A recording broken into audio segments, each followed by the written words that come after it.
Welcome back to Brick by Brick. Today we're going to be going through the top LEGO themes to invest in. This is going to be by ROI. So we'll get started out with the first theme. This is the LEGO Stranger Things theme. And kind of the reason these are doing so well is because, well, there's only been like 2 or 3 LEGO Stranger Things sets, and each of them has a pretty loyal following because of the TV show and have done pretty well. So if LEGO does release another Stranger Things set, it could be a good investment, but it's kind of not the perfect indicator because there haven't been many of them, whereas other themes, there have been quite a few of the sets, so it's generally a little bit safer to know that more of them have done well than just 3 or 4 of the only sets made. Then we get to Bricklink sets, so I don't know too much about, next up we have Forma. I don't know too much about that or Bricklink, but they are going up by 16.5% and 13.6% respectively. Then we get to the LEGO Overwatch theme. So actually I had one of these in my collection. I ended up building it though. It ended up going up by a pretty decent margin. It's got 11 sets in the theme, and so again, not a lot of sets there to invest in. So if one doesn't do well, they could be kind of a detriment to the whole theme. But once we get to sets like, let's check out Lord of the Rings. So in Lord of the Rings, there's 15. Let's check out a later one. Let's try looking for a Star Wars or something else like that. Harry Potter maybe, but let's check Star Wars. Let's see here.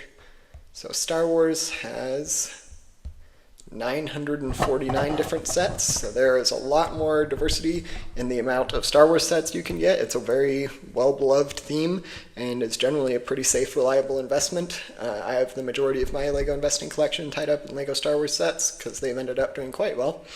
But we'll get back to this list now, and then we have the video ones, and then LEGO Lord of the Rings theme.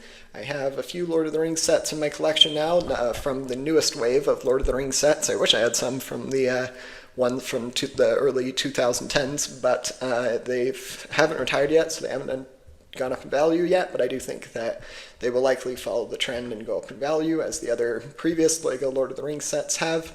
Then we get to the SpongeBob SquarePants theme. I don't have any of these in my collection, but I've seen a few of them, and they might be good investments. Brick Economy seems to think they go up in value by about 11% a year, so pretty decent return on investment. And again, this isn't a perfect indicator. Brick Economy is just kind of a decent guess at what LEGO themes go up in value by, but it's not the worst tool to use. It's got some good research in it. And then we get to a couple other sets here. We have LEGO Originals, the Brick Sketches, Scooby-Doo. The Scooby-Doo sets have done quite well. I wish I had invested in them earlier. I currently don't have any of them in my collection, but they've done quite well. Next time, if LEGO does get them again, I think it might be a good set to pick up a few of them from that theme because it's done quite well. Then we get to Hero Factory. Hero Factory, I don't have any of those in my collection, but I do have some Indiana Jones sets in my collection that have done, well, they haven't retired yet. They're from the newer lines, so hopefully they do well. The previous LEGO Indiana Jones sets have done quite well, so hopefully that trend will continue with the newer line of LEGO Indiana Jones sets. Then we get to Super Mario. This one is pretty good. I've been able to make some pretty good money off of my LEGO Super Mario sets that I've ended up selling after they've retired.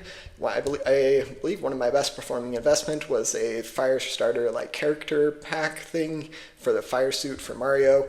I was able to get it for a little under $10, and I think I was able to sell it for somewhere of like $40 to $50, so pretty good return on investment there.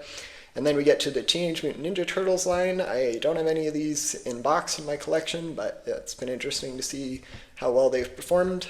Then we get to the LEGO Spider-Man line, which has gone up in value by a little under 10% a year.